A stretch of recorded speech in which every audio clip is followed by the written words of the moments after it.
Alhamdulillah nahmaduhu wa nasta'inuhu wa nastaghfiruh wa na'udzu billahi min shururi anfusina wa min sayyiati a'malina may yahdihillahu fala mudilla lahu wa may yudlil fala hadiya lahu asyhadu an la ilaha illallah wahdahu la syarika lahu wa asyhadu anna Muhammadan abduhu wa rasuluhu la nabiyya ba'dahu. Allahumma shalli wa sallim wa barik ala nabiyyil karim sayyidina Muhammadin wa ala alihi wa ashabihi ajma'in, amma ba'd. Qala Allah ta'ala fil Qur'anil 'azim wa huwa asdaqul qailin. A'udzu billahi minasy syaithanir rajim. Ya ayyuhalladzina amanu taqullaha haqqa tuqatih wa la tamutunna illa wa antum muslimun. Al-ayat. Yang terhormat Dewan Pengurus Masjid Al-Jihad, para alim ulama dan seluruh jamaah sholat subuh Masjid Al-Jihad, barakallahu fikum di dunia wal akhirah. Alhamdulillah, bersyukur kehadirat Allah Subhanahu wa taala di pagi yang penuh keberkahan insyaallah taala, karena Rasulullah berdoa bagi umat Rasulullah, Allahumma barik li ummati fi bukuriha. Insyaallah Subhanahu wa taala kita mendapatkan bagian dari doa tersebut, sehingga mudah-mudahan kita penuh barokah dari Allah Subhanahu wa taala. Alhamdulillah, bersyukur kepada Allah serta salawat salam kepada Rasulullah Muhammad sallallahu alaihi wasallam, kepada keluarga, sahabat, tabi'in, tabi'ut tabi'in serta kita semua.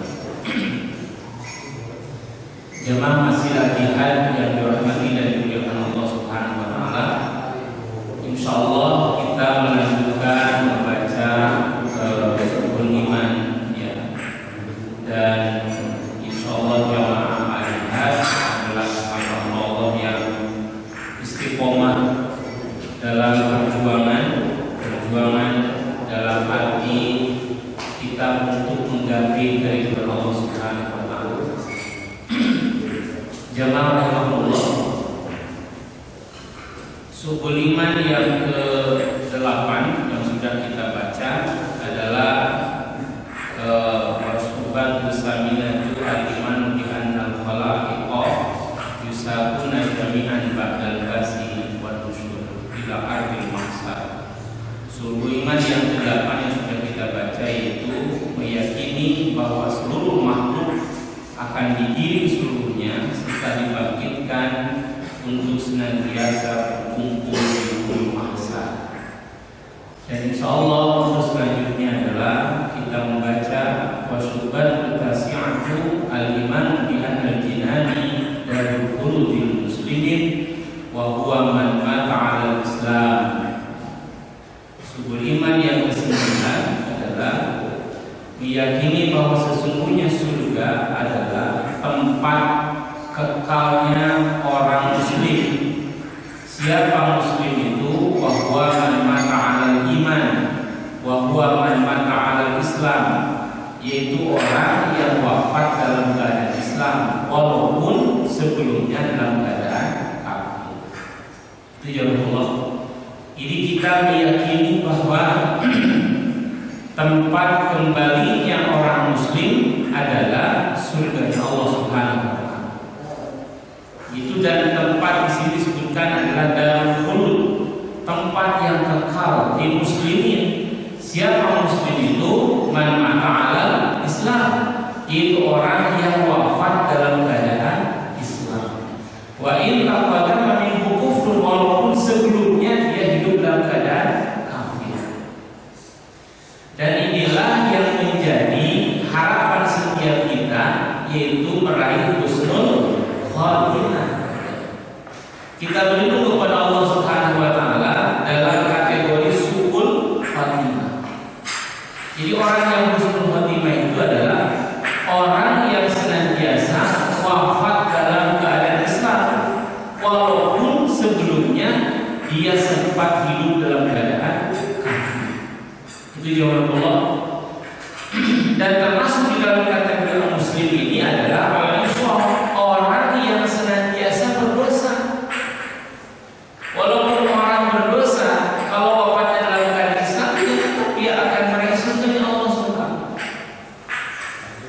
yang mamarji'uhu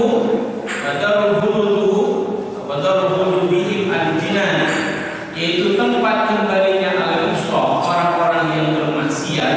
Kalau dia wafat dalam keadaan Islam, maka tetap tempat kembali kekalnya adalah surga, karena di nerakanya dia tidak kekal.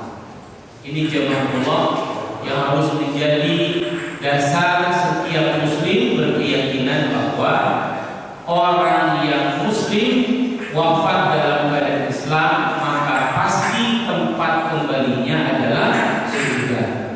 Termasuk orang yang muslim walaupun dia bermaksiat, dia kalau harus masuk neraka, dia tidak kekal di dalam neraka, dan insya Allah dia akan kembali ke dalam surga. Ini jemaah Allah hadirin yang dirahmati dan dimuliakan Allah Subhanahu wa taala. Oleh karena itu di dalam Al-Qur'anul Karim Allah tegaskan yang tidak diampuni dosa itu kan ada 3 kategori ya. Pertama, orang yang mati dalam keadaan syirik. Surah An-Nisa 48, Surah An-Nisa 116. Yang kedua, yang tidak diampuni itu adalah orang yang berdosa besar, tidak sempat bertaubat, dan taubatnya ketika yugorgir, ruhnya sudah berada di tenggorokan, seperti Fir'aun. Itu dalam surah Yunus ayat 90-92. Yang ketiga, yang tidak mendapat ampunan itu adalah orang yang senantiasa mati dalam keadaan kafir. Itu terdapat dalam surah An-Nisa ayat 18. Di 3 kategori itu.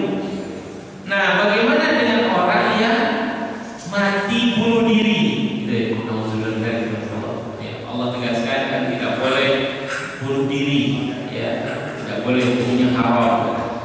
Nah, pertanyaannya, apakah orang yang mati bunuh diri disolatkan? Disolatkan ini? Orang mati bunuh diri disolatkan?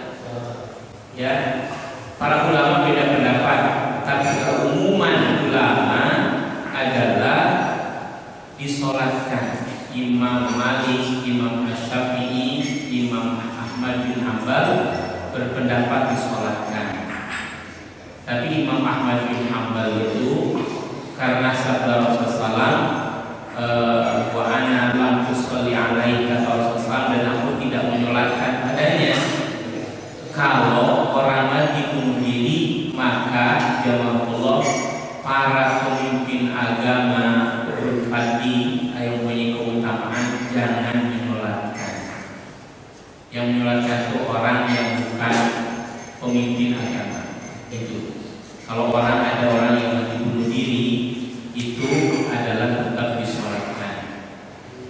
Ya Allah, tapi jangan dipimpin oleh tokoh agama.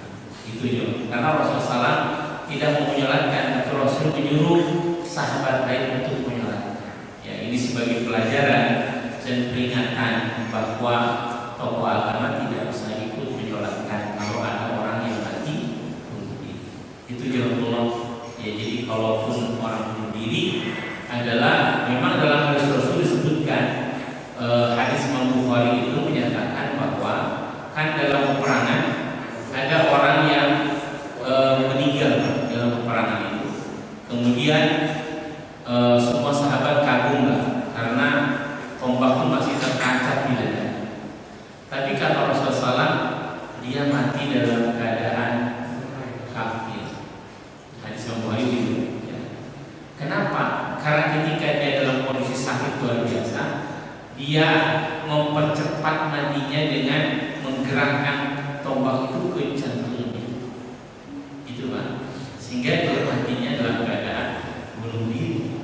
Itu contoh. Jadi tidak sabar menahan rasa sakit itu sehingga dia mempercepat. Tapi dalam hadis lain Imam At-Tirmidzi, Imam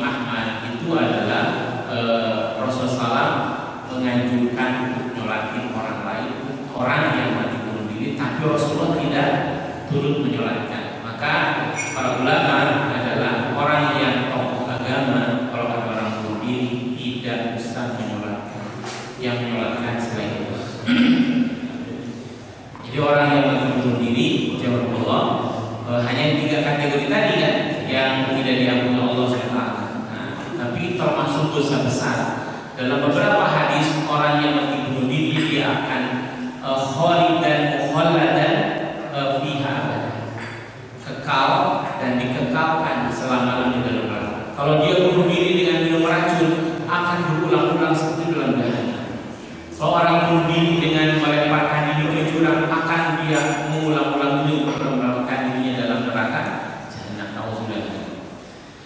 Jamaah Allah, kembali ke tadi bahwa hamba Allah ataupun orang yang wafat dalam keadaan Islam, maka tempat kekalnya adalah surga. Ini maka setiap kita harus bermunajat kepada Allah Subhanahu wa taala supaya kita meraih husnul khatimah. Kan dianjurkan doa dalam sujud, baik sujud pertama, sujud kedua, yang terbaik sujud terakhir. 3 doa ya, gimana doanya? Allahumma inni as'aluka husnal khatimah. Yang kedua, Allahumma rzuqni taubatan nasuha qoblal maut. Yang ketiga, Allahumma sabbit qalbi ala dini. Itu jawabannya. Nah, ada surga itu, insya Allah ini meraih salah satunya saja. Ya, ada 8 kan? 1 surga. Jawabannya 1 surga. Nah, 1 surga Firdaus. Kata Rasulullah, fa idza sa'altumullaha ta'ala fas'alul firdausa. Rasulullah bersabda, kalau kamu memohon kepada Allah, maka mintalah surga Firdaus. Karena surga Firdaus adalah surga yang paling tinggi, yang di atasnya ada arsy Allah Subhanahu wa taala. Nah, dari arsy Allah itulah keluarlah sungai-sungai surga. Itu ya Allah. Jadi posisinya surga Firdaus paling tengah, dan di atasnya ada arasnya Arasy Rahman, arasnya Allah Subhanahu wa taala. Nah, dari arasy Allah itulah keluarlah sungai-sungai surga. Subhanallah. Mudah-mudahan meraih itu ya Allah. Nah, mana hamba Allah yang akan meraih surga Firdaus? Allah tegaskan di surah Al-Mu'minun 1 sampai 11. Dan di ayat 10 11 itu, ulaika humul warisun alladzina yarisunal firdausa hum fiha khalidun. Itu orang yang akan meraih surga Firdaus. Itu insyaallah nih jamaah jihad. Kenapa? Karena 1, sholatnya khusyuk. Betul ya? Maka ketika sholat itu pasti khusyuk. Yang kedua, orang yang meninggalkan perkataan-perbuatan yang tidak berguna. Ya, walladzina hum 'anil lagwi. Yang ketiga, orang yang menunaikan zakat. Walladzina hum lizakati fa'ilun. Yang keempat, orang yang menjaga farajnya, kemaluannya, kecuali kepada istrinya. Ya. Kemudian yang kelima, orang yang menjaga amanah dan janji. Yang keenam, orang yang menjaga sholat-sholatnya. Nah, orang yang demikian, insya Allah meraih surga Firdaus. Kemudian yang Allah ada surga Aden. Ya, insya Allah surga Aden. Surga Aden, bukan Ria Eden. Kalau di Jakarta kan ada namanya Ria Eden. Ya. Ini surga Aden ya Allah. Surga Aden itu Allah sebutkan di antaranya di surah 35 ayat 32 35. Di surah 13 ayat 23 24. Ya. Itu surga Aden. Allah Subhanahu wa taala menegaskan bagaimana sifat orang yang meraih surga Aden. Allah tegaskan di surah 13 itu di antaranya insyaallah ini juga terdapat dalam jamaah jihad. Alladzina yufuna bi ahdillahi wa la yanquduna al-mitsaq. Orang yang memenuhi janji kepada Allah dan tidak mengingkari janji. Yang kedua, orang yang senantiasa wa yakhshawna rabbahum. Orang yang takut kepada Allah. Walladzina yasluna ma'a Allah bi al-shalah. Orang yang menjaga silaturahim. Wa yakhafuna su'al hisab. Orang yang khawatir hisabnya berat, buruk. Kemudian walladzina sabaru bi rabbihim. Orang yang sabar dalam mencari ridho Allah. Wa aqamu shalah. Orang yang menegakkan salat. Wa anfaqu mimma razaqnahum sirran wa alaniyah. Orang yang menginfakkan rezekinya dalam keadaan terang-terangan atau secara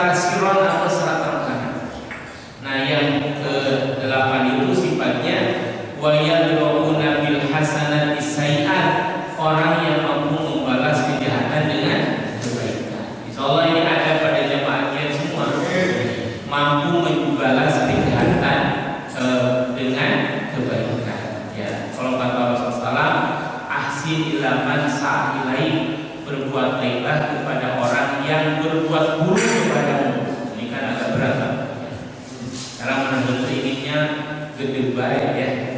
Maksudnya seimbang. Orang berbuat baik ya baik, orang yang tidak berbuat baik ya tidak berbuat baik pula ya. Pada orang yang berbuat jahat pula. Ini adalah tidak seperti itu. Orang yang meraih surga adil itu justru orang yang wayadrubuna bil hasanati sayyi'at, mau membalas kejahatan dengan kebaikan. Mulai kalau badal jannatu adiyah burunaha. Di situ Allah tegaskan jannatu adiyah burunaha wa man sholaha min abaihi wa azwajihim wa dzurriyyatihim, masuk ke dalam surga adil beserta orang yang soleh dari orang tua mereka, pasangan hidup mereka dan anak keturunan. Kemudian ada surga ma'wa, ya, surga na'im. Ini dalam Al-Quran banyak, yaitu orang muttaqin dan amal soleh. Surah Al-Hajj ayat 56. Yang keempat ada surga ma'wa dalam surah An-Nazi'at yang jamaah sudah sangat mendukung luar biasa. Wa amma man khafa maqama rabbih wa nahan nafsa 'anil hawa fa innal jannata hiyal ma'wa. Itu surga ma'wa. Bagi siapa? Orang yang meraih surga ma'wa, orang yang takut kepada Allah Subhanahu wa taala, ya. Maqama rabbi ditafsirkan nanti pada yaumul kiamah berdiri di hadapan Allah Subhanahu wa taala. Dia akan selalu takut akan kejadian hal tersebut sehingga konsekuensinya adalah wanaha, ya. Di situ wanahan nafsa dibacanya, tapi tulisannya wanahan nafsa. Karena kalau dibaca kedengaran baca seolah bahasa Indonesia wanahan nafsa menahan nafsu. Pada tulisan itu wanaha an nafsa menahan hawa nafsu. Fa innal jannata hiya ma'wa. Itu jawabannya. Kemudian ada surga darussalam, ya. Ini bagi orang yang memiliki iman yang kuat, yang selalu tadabbur Al-Qur'an dan juga tafakkur. Kemudian ada darul muqamah, itu bagi orang yang banyak amal saleh. Kemudian yang ketujuh ada maqamul amin, ya. Dan kemudian yang terakhir ada surga al-khuldi, surga yang kekal. Nah, ada neraka. Bagi siapa neraka? Neraka itu di sini disebutkan dalam buku ini adalah bagi orang yang senantiasa mati dalam keadaan kafir, man mata alal kufri wa in asya tul umurihi alal iman wa dakhala fil kufri man balagha finan. Jawab yang sebaliknya tadi kan surga. Neraka itu adalah bagi orang yang mati dalam keadaan kafir, walaupun hidup sepanjang umur dia dalam keadaan iman. Alhamdulillah. Di zaman Nabi Musa siapa yang begitu? Dia ulama Bani Israel, namanya Bal'am. Ya, Alhamdulillah. Dia ulama Bani Israel. Ketika Nabi Musa datang ke daerah Bal'am ini, kaumnya datang meminta supaya Bal'am ini berdoa kepada Allah untuk kerusakan, kecelakaan Nabi Musa dan kaumnya, kaum Nabi Musa. Kata Bal'am, kalau aku mengikuti keinginanmu, maka aku akan rugi dunia akhirat. Nah, disinilah maka pemimpin mereka itu datang kepada siapa? Istrinya. Istrinya pada iming-imingi harta, ya. Akhirnya istrinya yang meminta kepada Bal'am ini, udah sekali ini aja, sekali ini aja. Nah, subhanallah, karena permintaan istrinya dipenuhilah, maka Bal'am ini mati dalam keadaan kafir. Ada lagi kisah dalam yang kita dengar sering itu adalah Barsisok. Barsisok pun adalah seorang abid, orang ahli ibadah luar biasa. Tapi karena dia ngiri pada iblis yang menyerupai manusia yang ibadahkan nanti, akhirnya dia mengikuti saran itu. Ya Allah. Ada juga seorang muazzin, ketika dia azan di dalam Al-Qurtubiyah, ketika dia azan melihat di sebuah rumah ada seorang gadis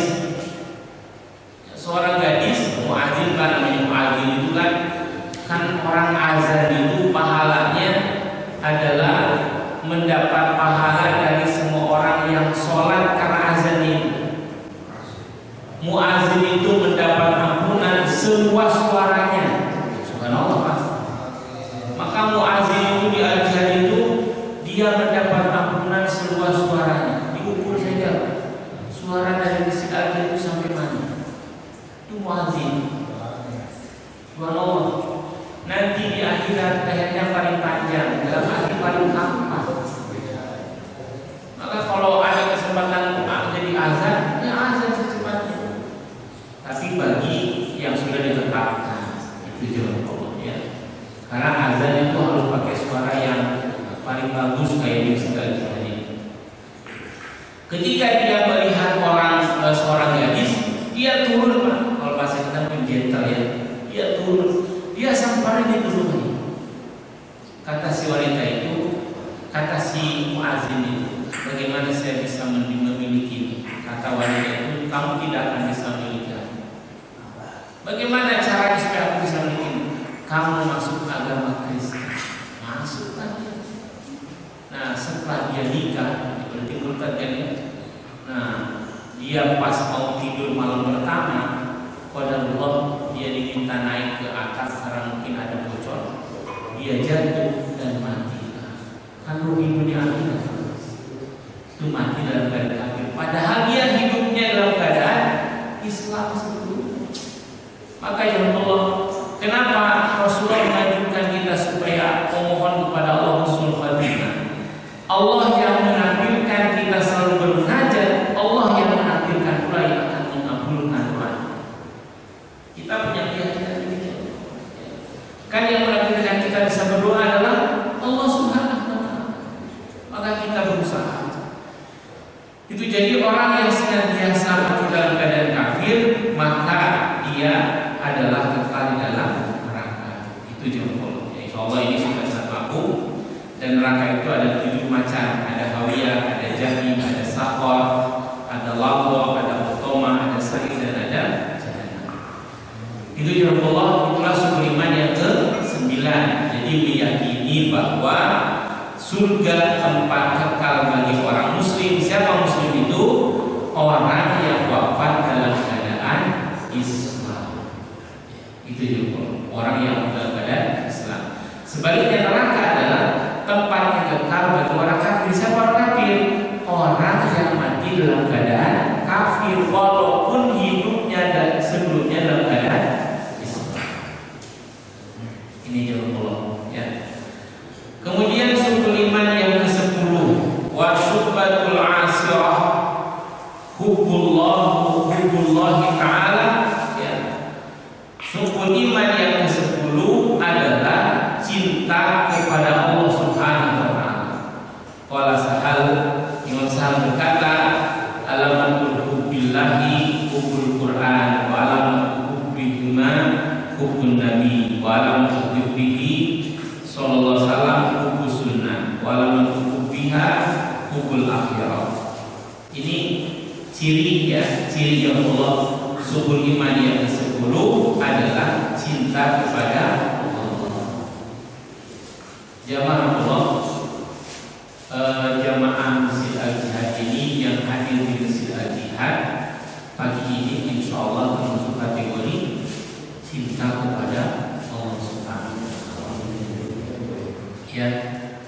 Nah, cirinya orang yang cinta kepada Allah dalam buku ini adalah kata Imam Sahal disebutkan ciri orang yang cinta kepada Allah adalah cinta Al-Quran. Cirinya ya. Dan insya Allah jamaah Al-Jihad itu selalu mengatakan Al-Quran. Jadi kalau orang mengaku cinta kepada Allah, wujudnya apa? Cinta Al-Quran. Kalau orang mengaku cinta kepada Allah tapi tidak berusaha tilawah Quran, berarti lah bagaimana sesibuk apapun usahakan membaca Al-Quran. Dan insya Allah ini semua adalah yang selalu baca Al-Quran ya. Sebaliknya orang yang senantiasa berpaling dari Al-Quran, berat ancaman Allah. Allah akan menyertakan baginya syaitan. Wa may ya'shu an dzikrir rahman nuqayyid lahu syaitanan fa huwa lahu qarin. Siapa orang yang berpaling dari peringatan Ar-Rahman, yaitu Al-Quran, maka Allah sertakan baginya syaitan yang selalu menjadi qarin, yang menyertai. Orang yang tidak pernah membaca Al-Quran, maka baca Al-Quran itu bagi hamba Allah yang muslim lupa. Kenapa? Karena tanda cinta kepada Allah Subhanahu.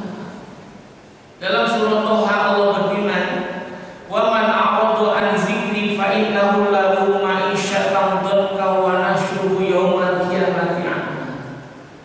Siapa orang yang berpaling dari peringatan Allah SWT Al-Quran, an dzikri rahman, ya, Allah tegaskan dalam ayat tersebut, maka akan Allah berikan kepadanya kehidupan yang dhanka, kehidupan yang sempit. Sempit dalam arti bukan dia tidak banyak hartanya, bisa jadi hartanya banyak, kekayaannya luar biasa, tapi karena merasa miskin maka tidak mau bersedekah, tidak mau berinfak, tidak mau untuk bersedekah jariyah. Jawab Allah, kemarin habis Jumat ya, saya lewat dengan Pak Jauhari di situ, di rumah siapa luar biasa. Di situ tersedia Jumat Barokah. Silakan mengambil maksimal 2.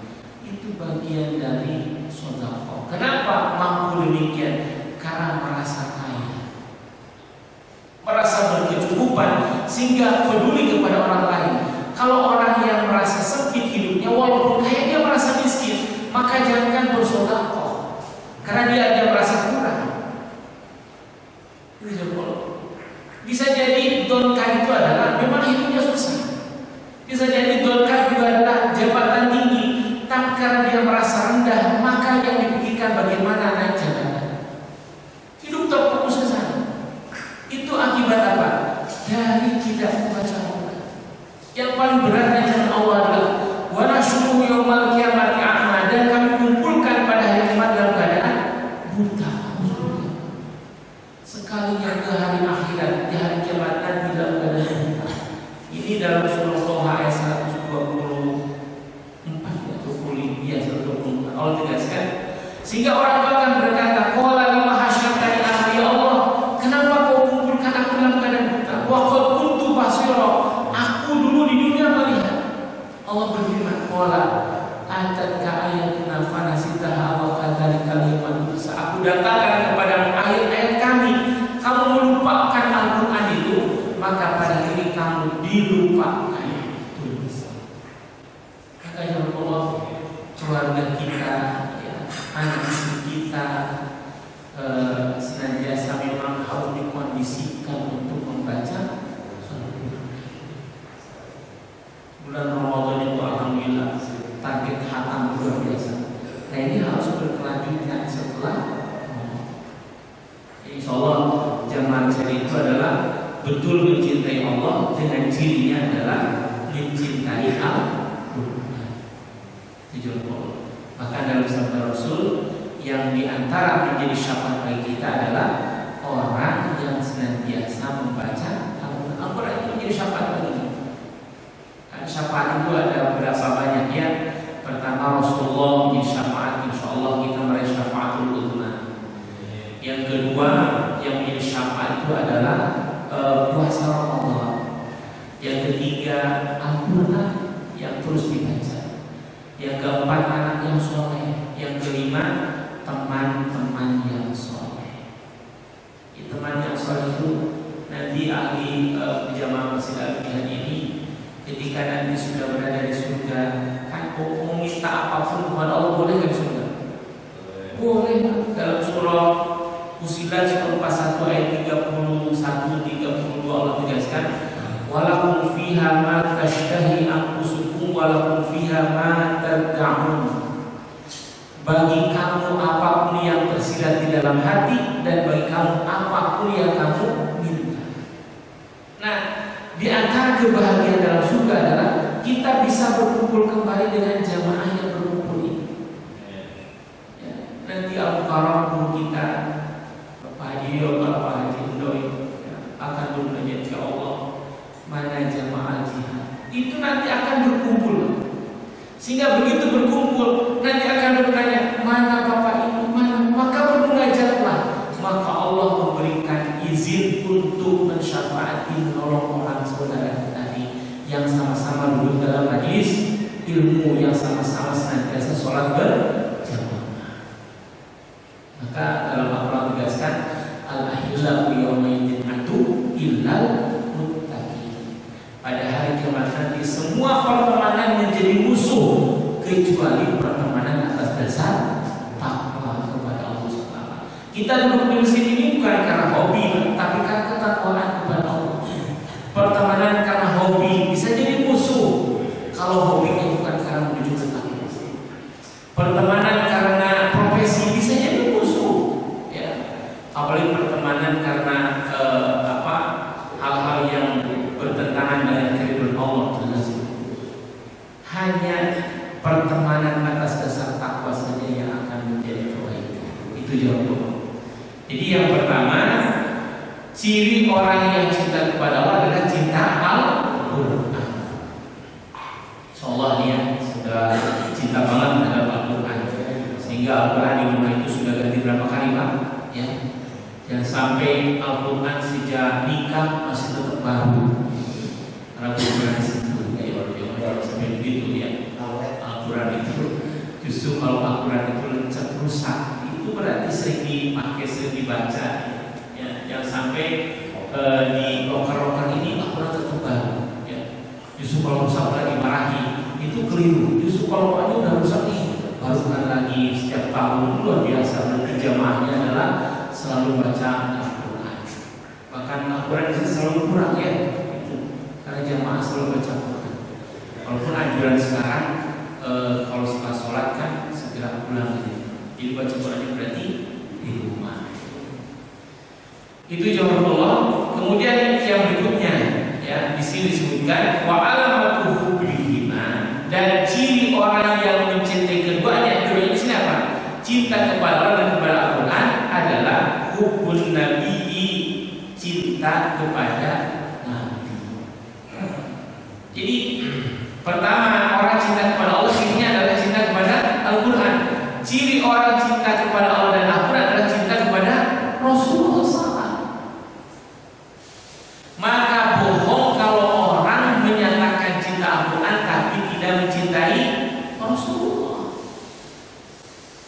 Bahkan kalau kita cinta kepada Allah adalah mutlak kita harus senantiasa mencintai Rasulullah. Ya, dalam surah 3 ya, ayat berapa itu? Ayat 31 Allah berfirman, "Qul in kuntum tuhibbunallaha fattabi'uni yuhibbukumullahu wa yaghfir lakum." Katakanlah, jika kamu cinta kepadaku, kata Allah, ya firman Allah SWT, fattabi'uni, di situ siapa? Rasulullah, maka ikutilah aku. Dengan mengikuti Rasulullah, yuhibbukumullah, niscaya pasti Allah mencintaimu. Itu yang Allah. Pasti Allah mencintai kita. Kalau kita mencintai, mengikuti Rasulullah. Ya, siapa orang yang mentaati Rasul berarti mentaati Allah. Wa man ata'ani faqad ata'a Allah. Siapa orang yang mentaatiku, kata Rasul, maka dia mentaati Allah Subhanahu wa taala. Maka sangat bertentangan ketika ada kelompok yang menyatakan ingkar sunnah. Ada kan gitu? Ada. Ya. Dia buat semuanya hanya Al-Quran. Dia menolak sunnah Rasulullah. Ini tidak termasuk orang yang cinta kepada Allah. Justru orang yang menentang Allah, walaupun ucapannya mengakui cinta kepada Allah. Jadi wujud cinta kita kepada Allah dan Al-Quran adalah mencintai Rasulullah. Tidak benar kalau orang yang senantiasa mengakui cinta kepada Allah, cinta Al-Quran, tapi tidak mencintai Rasulullah SAW. Apa tanda cinta kita kepada Rasul? Di antaranya selalu membaca sholawat. Subhanallah. Ada kisah ya di zaman tabi'in dahulu.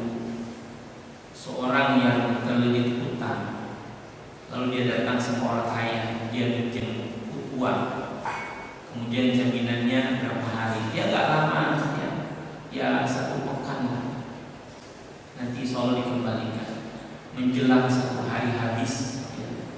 Akhirnya dia meminta apa? Kalau kita minta keringan, tapi karena dia juga belum bisa, akhirnya ke pengadilan. Nah, di pengadilan itu dia menjelaskan, saya minta waktu 1 hari kepada hakim ini dan dikabulkan. Ya. Kata hakim, apa jaminannya? Dia bilang, jaminannya Rasulullah SAW. Luar biasa jaminan. Maka dia pulang ke rumah, maka di malam itu dia bersama istrinya. Dia tidak ada apapun kecuali mencintai Allah dan Rasulnya. Dengan bagaimana? Membaca sholawat. Membaca sholawat. Saking mencintai Rasulullah SAW, karena dia tidak ada untuk bergantung kecuali kepada Allah SWT dan membaca sholawat. Maka dia dalam tertidurnya itu dia mimpi.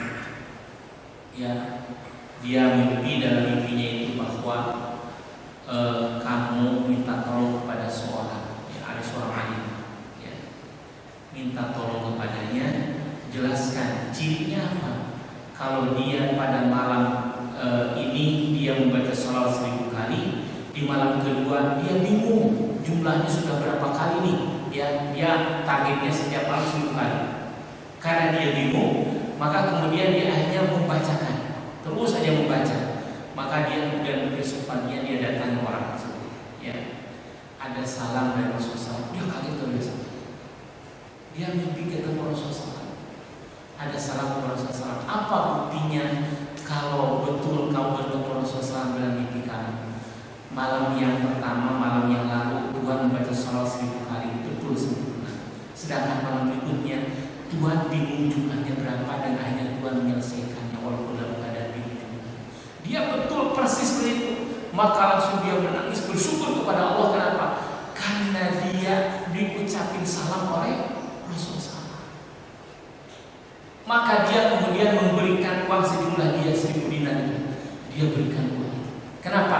Saking bangganya dan bahagianya kalau dirinya diucapkan salam oleh Rasulullah SAW. Itu contoh. Maka kemudian orang itu membawa uang itu ke pengadilan sebagaimana janji dia. Ya. Begitu sampai ke pengadilan, maka hakim langsung nanya, mana orang itu? Langsung nanya. Dia bilang, saya berterima kasih kepada kamu karena dengan wasilah kamu ini saya bisa bertemu Rasulullah. Ternyata yang bertemu Rasul itu adalah hakim juga. Maka hakim pun memberikan uang sejumlah yang sama. Dan kemudian orang tadi yang mendakwa yang punya hutang datang juga. Dan kemudian dia bilang, saya karena mendapatkan salam bertemu Rasulullah, maka dia pun akhirnya memberikan uang kepada orang tersebut yang tadi dihina berhutang. Ini yang Allah. Inilah wujud orang cinta kepada Rasulullah, memperbanyak sholawat. Maka ya Allah, kata Rasulullah, ya, orang yang senantiasa mendengar kata Rasulullah menjadi orang paling kikir kalau tidak membaca sholawat sallallahu alaihi wasallam. Jadi jawabannya maka ciri cinta kepada Allah adalah cinta Al-Quran. Ciri orang cinta kepada Rasulullah Al-Quran dan kepada Allah adalah cinta Rasulullah SAW. Ya, cinta Rasulullah SAW berarti mencintai ahlul bait Rasulullah. Ya, mencintai ahlul bait Rasulullah siapa? Keluarga Rasulullah SAW. Termasuk sekarang mungkin habaib, para habib. Ya. Kalau pada saya lihat di medsos itu ternyata yang menulis lagu 17 Agustus sama syukur itu adalah hak muntahan. Ternyata hak itu bukan haji tapi Habib Al-Muntahan. Habib itu lagu syukur. Ya. Coba ditulisnya di situ harusnya Habib Muntahan gitu ya. Jangan hak doang gitu ya. Itu kan beda Pak. Siapa yang mesti ini Habib? Subhanallah. Coba ya. Subhanallah. Jangan. Dan lagu ini katanya ditulis oleh menurut HNW, ya, HNW itu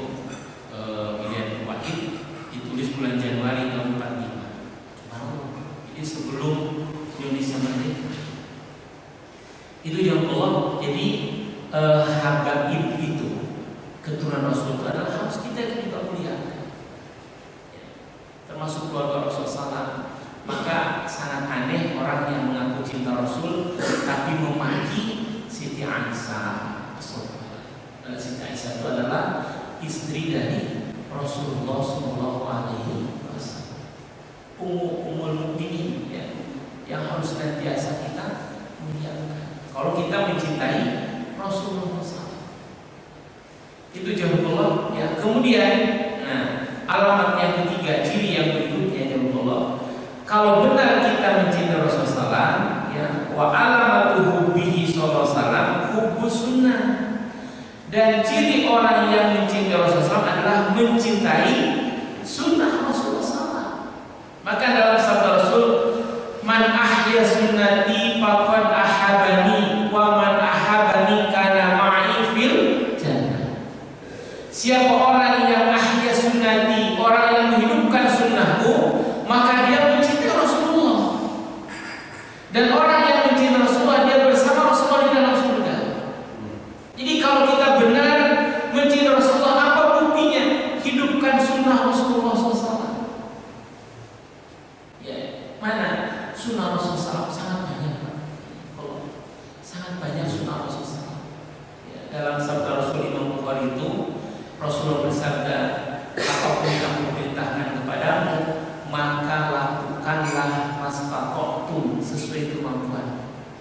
Tapi apa yang aku larang darimu, fajtanibuhu, maka jauhilah. Ini jawabullah. Artinya dari hadis ini, dia silahkan lihat dalam kitab Riyadhus Shalihin, bahwa dalam melaksanakan sunnah Rasul itu adalah berbeda-beda kemampuan. Ada di antara jemaah yang setiap saat mampu bersedekah, lanjutkan istiqomahlah bersedekah, tidak usah mencibir orang yang belum sedekah. Artinya jangan merasa paling hebat gitu kan, ya. Karena ujub dalam amal itu adalah justru akan menghilangkan pahala. Orang yang sudah mampu puasa sunnah Senin, Kamis, Ayyamul Bid atau sepuasa Nabi Daud, lanjutkan. Dan jangan meremehkan orang yang belum mampu puasa sunnah. Ya, yang sudah mampu puasa sunnah, lakukan, usahakan, istiqomahlah. Dan jangan menganggap remeh orang yang belum mampu puasa sunnah. Siapa tahu dia mampu istiqomah dalam berzikir kepada Allah. Orang yang sudah mampu tilawah Quran terus menerus, lanjutkan istiqomahlah dalam hal itu. Dan jangan meremehkan orang yang belum mampu istiqomah, tapi wajib mengingatkan. Jangan bohong. Kalau sudah meremehkan orang lain, itu kategorinya muncul. Orang yang senantiasa sudah mampu dalam hatinya berzikir, tidak pernah berhenti, lanjutkan istiqomahlah. Ya, dan tidak usah meremehkan orang yang belum mampu demikian. Ini jawabullah, ini kaitan dengan sunnah Rasulullah. Kan beda-beda Pak. Ada orang senantiasa mampu qiyamul lail, dia tidak pernah berhenti. Alhamdulillah, bersyukurlah kepada Allah. Tapi dengan tidak meremehkan orang yang belum mampu istiqomah. Jadi apapun yang sudah kita mampu lakukan, istiqomahlah dalam hal tersebut dengan senantiasa mengajak orang lain, tapi jangan meremehkan. Karena bisa jadi orang punya amalan yang memang dia khusus. Ini jawab. Artinya yang sudah kita perjuangkan, perjuangkanlah dengan tidak meremehkan orang lain. Itu jawab. Ini dalam hal sunnah. Kalau wajib tidak, ini wajib yang mutlak, wajib harus ya, wajib tidak ini. Jadi artinya harus kita usahakan, harus kita perjuangkan. Tapi kan dengan sunnah, namanya sunnah itu adalah kita usahakan yang terus. Jadi ciri orang mencintai Rasul berarti mencintai sunnah Rasul, artinya menghidupkan sunnah-sunnah Rasul. Contohnya hari ini alhamdulillah ada hidangan terbaik itu ketika kita mampu memberi kepada orang-orang yang bertakwa. Dalam surah Al-Mutaffifin itu adalah ada kalimat rahiqil mahtum. Siapa orang yang akan meraih rahiqil mahtum adalah al-abrar. Siapa al-abrar itu adalah orang innama nuqimu liwajhillah la nuridu minkum jazaa'a wa la syukur.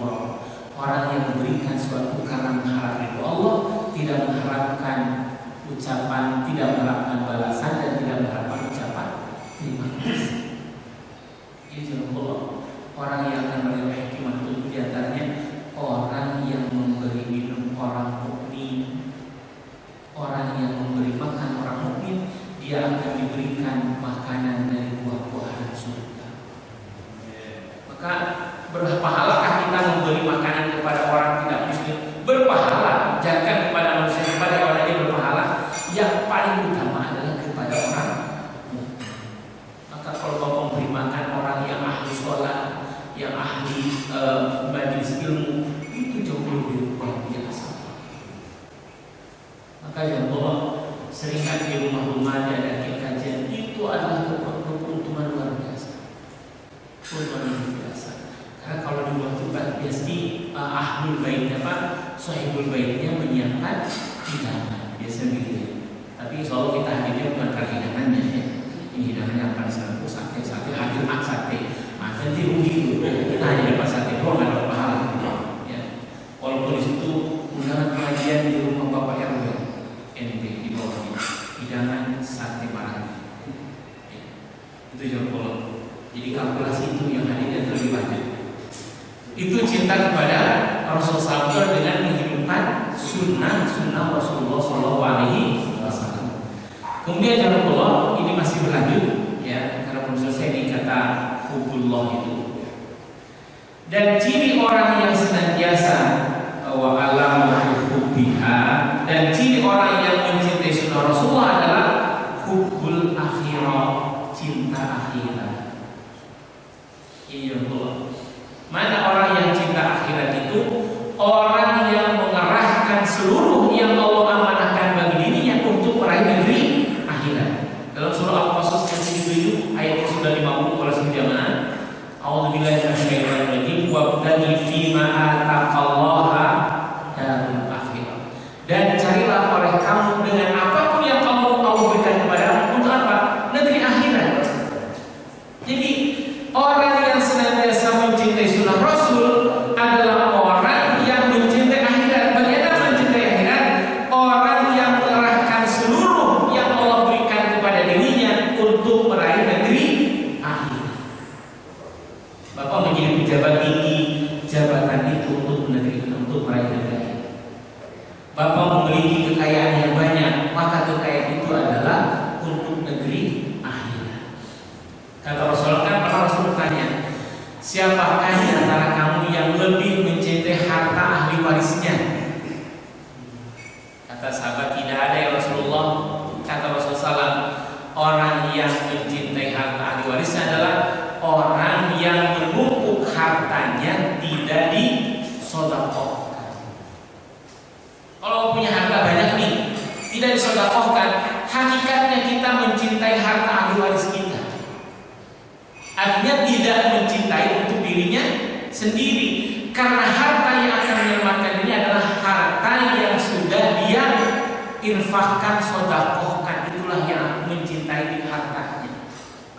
Maka Allah ketika memiliki harta yang sangat luar biasa, ataupun tidak usah menunggu kaya raya, ya sekemampuan kita berinfaklah, bersedekah. Kalau tidak salah sudah ajar ada rencana untuk direnovasi ya. Betul ya? Soal mulai ini sebetulnya ya Allah, yang harus kita lihat adalah fungsinya. Kalau fungsinya masih memadai, lanjutkan aja. Kecuali ini sudah kebutuhan, jamaahnya sudah nggak muat, baru renovasi. Ya Allah. Tapi kalau jamaahnya masih tertampung, masih terakomodir, lanjutkan saja. Ini menjadi pahala bagi sudah membangun selama ini. Jangan Allah, ingat sabda Rasul, di antara ciri menjelang hari akhirat, hari kiamat adalah orang yang senantiasa bermegah-megahan pembangunan masjid, tapi sedikit yang mengisi. Sebenarnya kalau fungsinya kapasitasnya memadai, ya ini. Tapi kalau memang kapasitasnya memang kurang ini, artinya jamaah lebih banyak daripada kapasitas masjid. Nah kita mau tidak mau, ya, itu seperti Hagia Sophia gitu ya. Nah, silakan dibangun ini kayak Masjid Hagia Sophia silahkan Pak, bagus Pak. Gitu ya. Ya, perlu berapa M di sini kan banyak Pak. Di sini bukan M itu tapi T ya. Itu yang perlu. Dan ketika ada pembangunan masjid, itu adalah kesempatan bagi kita untuk mencintai harta diri kita sendiri. Jadi artinya harta itu dibagi Pak. Kita mencintai harta ahli waris, artinya menyiapkan untuk ahli waris kita, juga mencintai harta untuk diri kita ketika kita bersedekah. Itu jawabannya. Kemudian jawabannya, nah wa alamatu hubbiha, dan ciri orang yang mencintai akhirat. Di buku ini sebutnya begitu Pak. Bughdud dunya, dia membenci dunia. Benci dunia ya. Nah wa alamatu hubbiha alla yahuda minha illa zada. Dan ciri orang yang senantiasa membenci dunia adalah dia tidak mengambil dari dunia kecuali untuk bekal dunia dan bekal akhirat. Makanya apa orang yang cinta akhirat itu adalah tidak kaya raya. Kaya raya itu adalah kalau bisa lakukan seperti Syekh Abdul Qadir Jailani kaya raya tidak? Kaya raya. Belum kaya raya, tapi beliau juhud. Bagaimana juhud itu? Ketika beribadah kepada Allah, harta tidak mewarnai hatinya. Itu juhud Pak. Jadi kalau kaya raya, alhamdulillah, itu kesempatan. Kan dalam hadis Rasul pernah orang-orang yang kategori fuqara mengadu ke Rasulullah. Dia mengadu, ya Rasulullah, orang-orang kaya sholat berjamaah, kami sholat, orang kaya pun sholat. Kayak puasa, orang kaya pun puasa. Tapi ketika mereka sedekah, kami belum mampu sedekah. Kata Rasulullah kan, maukah kamu aku menunjukkan amalan yang bisa menyamai mereka? Oh mereka semangat banget Pak untuk beramal soleh. Maka kata Rasulullah, setiap ba'da sholat bacalah tasbih, tahmid dan takbir 33. Diamalkan. Orang kaya dengar dan melakukan juga. Ngadu lagi ke Rasulullah, ya Rasulullah, orang lain melakukan. Kata Rasulullah, itulah karunia Allah yang Allah karuniakan kepada mereka. Jadi jangan orang kaya ketika punya kekayaan yang diinfakkan, disedekahkan, itu kelebihan karunia Allah kepada hamba. Nah, tidak semua makanya. Maka dalam kaitan hal tersebut, yang punya kekayaan bersedekah, itu tanda cinta kepada akhirat. Ya, Abdurrahman bin Auf bagaimana orang kayanya luar biasa. Ya, istri-istri veteran perang itu beliau yang menjamin setiap bulan. Tapi ketika beliau wafat, kekayaannya masih sangat luar biasa. Dan memang Abdurrahman bin Auf itu nggak bisa jatuh miskin.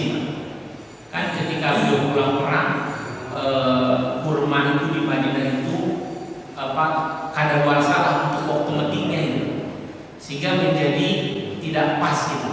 Harusnya dipetik bulan ini, bulan berikutnya baru dipetik, kan berarti kematangannya lebih gitu kan. Jadi hampir busuk ini. Maka dia borong membeli seluruhnya. Abdullah bin Auf dengan harapan ya berkuranglah hartanya. Tapi qadarullah kan, dari Yaman ada utusan yang mencari kurma busuk karena di sana ada wabah. Dibelilah dengan harga luar biasa. Maka bukan miskin tapi malah justru lebih kaya lagi. Inilah Abdullah bin Auf. Subhanallah. Memang kalau Allah takdirkan orang kaya, ada aja jalan untuk meraih kekayaan itu dengan mudah. Nah, jangan Allah. Tapi yang belum kaya jangan berkecil hati. Ya, jangan berkecil hati sampai tidak mensyukuri. Yang penting bersedekahlah tanpa menunggu kaya. Itu jangan Allah. Jadi bersedekahlah karena dengan sedekah itu insya Allah akan membukakan pintu yang lebih luas dalam kehidupan dan seterusnya. Itu jangan Allah. Jadi sekali lagi kita ulang lagi, orang yang mencintai Allah itu cirinya adalah cinta Al-Quran. Orang yang mencintai Allah dan cinta Al-Quran adalah cinta Rasulullah. Orang yang cinta Rasulullah adalah cinta sunnah Rasulullah. Orang yang cinta sunnah adalah cinta akhirat. Orang cinta akhirat adalah membenci dunia. Orang membenci dunia adalah dia tidak mengambil harta kecuali untuk melangkah menuju akhirat. Catatannya bukan berarti tidak boleh kaya raya, ya. Ya, orang yang kaya raya adalah tetap jujur. Menurut Hatim bin Alwan, kan, orang yang mengaku cinta kepada Allah tanpa menjaga diri dari keharaman berarti bohong. Ini menurut Hatim bin Alwan, kan? Orang mengaku cinta kepada Allah tapi dia senantiasa tidak menjaga diri dari hal yang haram, bohong. Jadi orang yang cinta kepada Allah, dia akan menghindari yang haram. Orang yang mengaku cinta kepada Rasulullah SAW tapi dia tidak cinta fuqara, bohong. Kalau ada orang ngaku saya cinta kepada Rasulullah tapi dia tidak cinta kepada fakir miskin, itu bohong. Bagaimana wujud orang cinta kepada fakir miskin?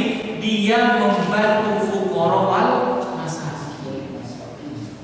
Kata Syaikhul Qadirani, dekatilah orang fakir miskin di antaramu dengan hartamu, bukan dengan ilmu. Ini konsepnya. Maka Rasul mengingatkan kadal fakru ayat benar, kufran, sungguh dekat kefakiran kepada kekufuran. Yang ketiga ini menurut Hatim bin Alwan, orang yang mengaku cinta surga tapi tidak berinfak, bohong. Ya, orang mengaku cinta ingin meraih surga tapi tidak berinfak, bohong. Maka berarti orang yang cinta surga berarti selalu berinfak. Nah, itu Allah. Maka untuk mencapai mahabbatullah, cinta kepada Allah, dalam buku akidah, itu dalam buku tauhid disebutkan prosesnya ada 7. 1, ilmu. Yang kedua, yakin. Yang ketiga, qabul. Yang keempat, inqiyad, tunduk. Yang kelima, ikhlas. Yang keenam, sidik. Baru yang ketujuh, mahabbatullah, cinta kepada Allah. Sekali lagi, jadi proses menuju cinta kepada Allah tidak ujug-ujugan, tapi punya ilmu dulu. Kalau sudah punya ilmu, maka dia akan yakin. Kalau sudah yakin, dia akan qabul, menerima ketentuan Allah. Kalau sudah qabul, maka dia inqiyad, tunduk patuh kepada ketentuan Allah. Kalau sudah inqiyad, maka dia akan menjadi orang yang ikhlas dalam beramal kepada Allah. Kalau sudah ikhlas, maka dia akan sidik, akan jujur. Kalau sudah sidik, maka akan membuahkan mahabbatullah, cinta kepada Allah. Maka mudah-mudahan kita termasuk hamba Allah yang yuhibbuhum wa yuhibbunahu. Allah mencintai kita dan kita mencintai Allah Subhanahu wa ta'ala. Mana ciri orang yang Allah cinta kepada kita dan cinta kepada Allah? Adillatin 'alal mu'minina, 'izzatin 'alal kafirin, yujahiduna fisabilillah wa la yakhafuna lawmata laim. Surah Al-Maidah ayat 55. Ciri orang yang Allah cinta kepadanya dan dia cinta kepada Allah, berlemah lembut kepada orang mukmin, bersikap keras terhadap orang kafir, berjuang di jalan Allah SWT, dan tidak takut kepada celaan para pencela. Maka mudah-mudahan dengan syukur iman yang ke-10 ini kita meraih cinta Allah dan kita pun mencintai Allah Subhanahu wa ta'ala, sehingga kita menjadi ibadur rahman di hadapan Allah. Kita akan meraih surganya Allah Subhanahu wa ta'ala, yang ketika kelak di akhirat kelak akan disambut oleh kerinduan dan surganya Allah Subhanahu wa ta'ala. Ulaika yujzauna al-ghurfata bima sabaru wa yulaqawna fiha tahiyyatan. Amin ya Allah.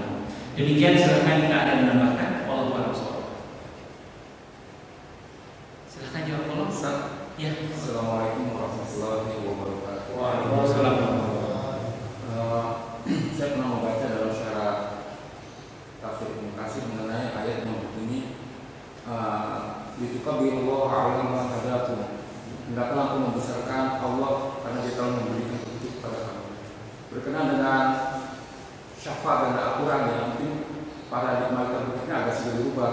Sebenarnya Al-Quran itu memberi syafaat kepada kita di akhir, bukan karena kita membaca, bukan karena kita menghatamkan, bahkan bukan karena kita menghafal, tapi bagaimana kita sebagai muslim melaksanakan hukum Allah di dalam Al-Quran dalam kehidupan nyata. Misalkan ya, paling sederhana aja, mungkin ada di kalangan umat muslim agak mulai ketiga mengenai menebarkan salam. Ada di Al-Quran, ada dalam surat Al-An'am ayat 54, Allah berfirman, "Wa iza ja'akal lazina yu'minuna bil akhirah qul salamun alaikum." Yang artinya, hai Rasul, apabila ada orang datang kepada kamu yang beriman kepada akhirat, hendaknya ucapkan salam. Dan ini mungkin yang ada amalan bahwa salam itu amalan yang sederhana, tapi membuat orang yang baik yang mengucapkan maupun yang membalas salam itu terhindar dari azab api neraka. Ini yang paling sederhana. Tapi maksudnya syafaat itu kita melaksanakan hukum Al-Quran dalam kehidupan kita sehari-hari, mengamalkan semua. Jadi maksudnya ada nanti paradigma kita sebelum berhenti dan membaca sama. Ya, terima kasih warahmatullah. Sabda Rasul kan menyebutkan bahwa Al-Quran itulah syafi'an yaumil qiyamati li ashabihi. Ya, Al-Quran menjadi sahabat bagi orang yang senantiasa ashabihi. Di situ ashabi itu adalah orang yang senantiasa tilawah Quran dan dia tidak menzolimi tilawahnya, artinya mengamalkan. Kalau seumpama tadi orang yang baca tentang salam tapi dia tidak mengucapkan salam, berarti dia bertentangan dengan apa yang dia baca. Jadi kan kewajiban kita terhadap Al-Quran itu ada 4 paling tidak. Satu, meyakininya, itu wahyu Allah SWT. Yang kedua, membacanya. Yang ketiga, kita mentadaburinya. Yang keempat, mengamalkannya. Ya, kalau kita membaca dan tidak mengamalkan, berarti kategorinya orang yang fasik. Justru betul Pak, betul ya. Dan jaminan Allah SWT, orang baca Quran itu hitungannya kan pahalanya bukan hanya membaca, tapi setiap huruf hitungannya. Man qara'a al-Qur'an kana lahu hasanah wal hasanatu bi asyri amsalihha.